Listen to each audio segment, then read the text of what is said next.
My friends, welcome to the fourth and final lesson in the A module. This is creating a sanctuary, how to cultivate unplugged moments. So now that we've assessed and recognized not only our 5 most common triggers, but the spaces that we exist in that we use our phone the most, we're going to focus on creating a sanctuary space and recognizing a space as the place where you can unplug and cultivate a more mindful approach. So we all need to fully unplug sometimes. This whole entire lesson is going to be how we can tune our spaces to help us disconnect and decompress. So first, we want to find the ideal location. For me, the obvious choice was my new office, right? So I wanted this to be a place that is so unabashedly me that it wasn't even funny. The main point here is that it doesn't really matter where the space is so long as you designate it. So I'm going to write that down here. Designation is the key. Designate.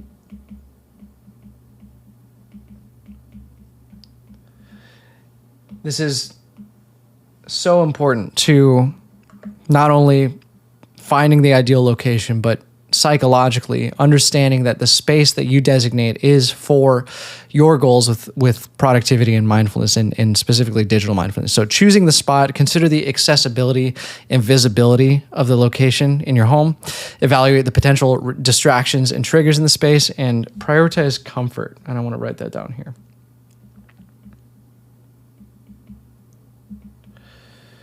I'm going to do plus, right? Comfort has to be key for me. In fact, here, that's why I bought this specific couch, but also laid out the room in a way that I found was the most comfortable. You can kind of see what's going on here. It's very open. There's a bunch of space to walk around. Not that I'm doing a whole lot of walking in this room, but it just feels and looks open, which is very important for me.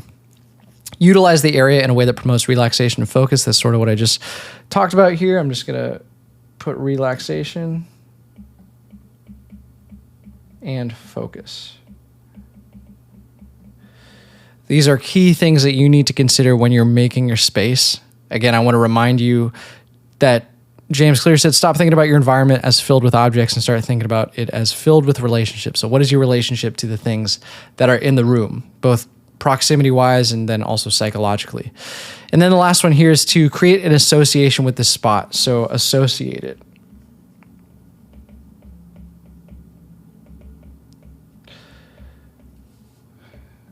So we know from previous lessons that consistency is the quickest way to begin associating one thing with another.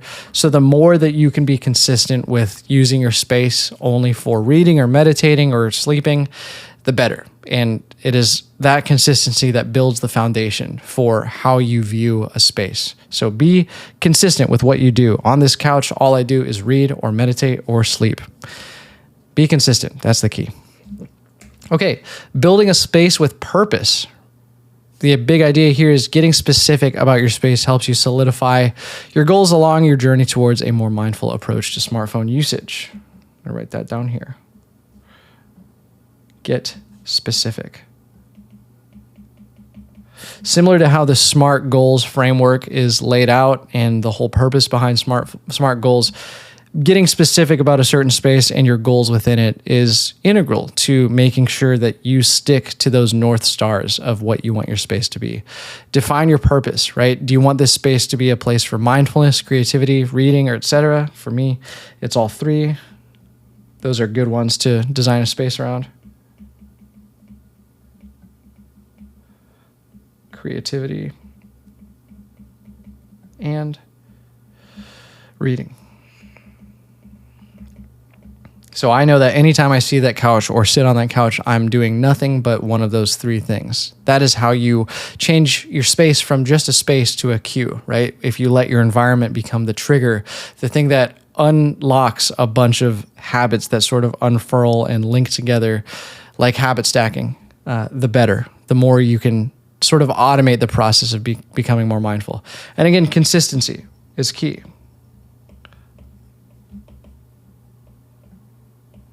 Only allowing yourself to do the things that you set out to do in that space is something that will really lock in your mind and psychologically that this is a place that is meant to be just for mindfulness. The other thing too is to remember that keeping it flexible is also important. The purpose and activities that you do in this space aren't necessarily set in stone. Say that you don't really like reading on that couch, so maybe you just designate it for meditating. That's totally fine. But if you find another place for reading and another home kind of for that one thing that you're replacing, that is also key. It's all about making things work for you and making a space that works for you, not necessarily you working for or in or with the space, right? You have full control and full autonomy over what you do as a person. And if you can spend your time making a space that works for you, that is the best way to interact with a space, in my opinion.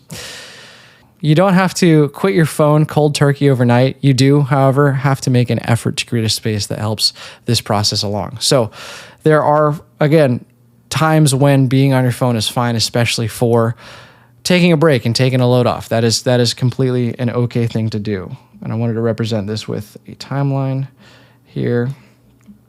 Imagine this is your day and it's filled with scrolling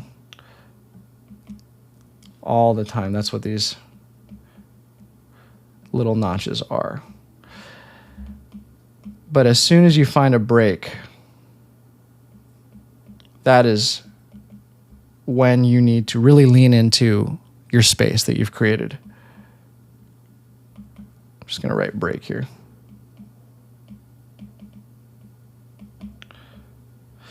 So when you find a break in your scroll or when you find moments that you need a break, really lean on the environment that you've built. Right? Make it a point to analyze your routine and find gaps in your daily schedule to either be in this space or just cultivate a more mindful approach to your phone, just to be a little bit more aware. Note moments of stress and overwhelm and use those times to lean into the resources and the habits that you've built to reduce overwhelm. Remember, habit stacking, you can pair tech breaks with existing habits. It is as simple as recognizing the habits that you already have and inserting a mindful break on top of one of those. Make cues of an environment a part of your habit routine. So make things around you in your designed and designated environment that will cue you in to those habits that will set off a chain reaction of great habits. And then recognize energy levels. Leverage low energy times to avoid mindless scrolling. For example, if you find yourself not feeling at your highest capacity, then lean into the space that you've built. Find yourself in that space and be a little bit more mindful and recharge by not being on your phone. Match tech breaks with post-lunch slumps or habitual stacks. The key, again, is consistent small changes over overnight transformation. I've written this down probably 100 times by this point, but it is so important. Consistency over overnight changes.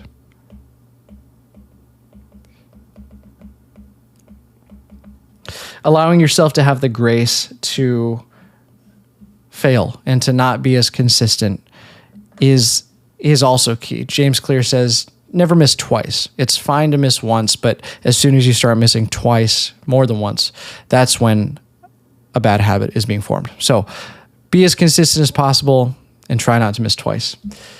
Okay, congratulations. You have finished the A module. That's an amazing accomplishment for both of us. I filmed this starting at 5 a.m. and now at 7.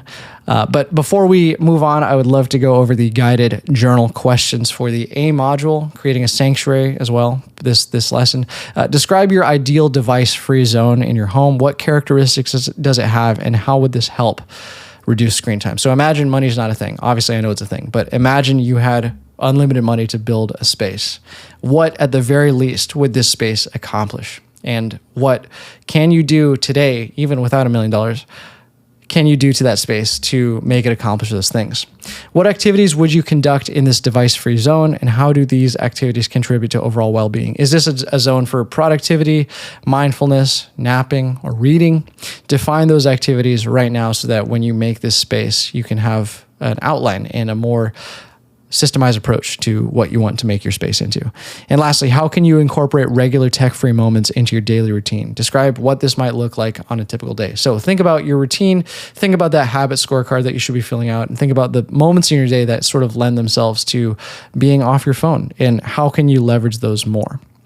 In the next module, which is reframing and reprogramming your approach to technology, we'll go over the psychological ways to tactically approach phone usage. And I can't wait because it is just as exciting as the last 2 modules. Thanks for being here. And remember, keep scrolling mindfully. Actually, don't scroll. That's the whole point of this entire course. So thanks for being here. I'll see you in the next module.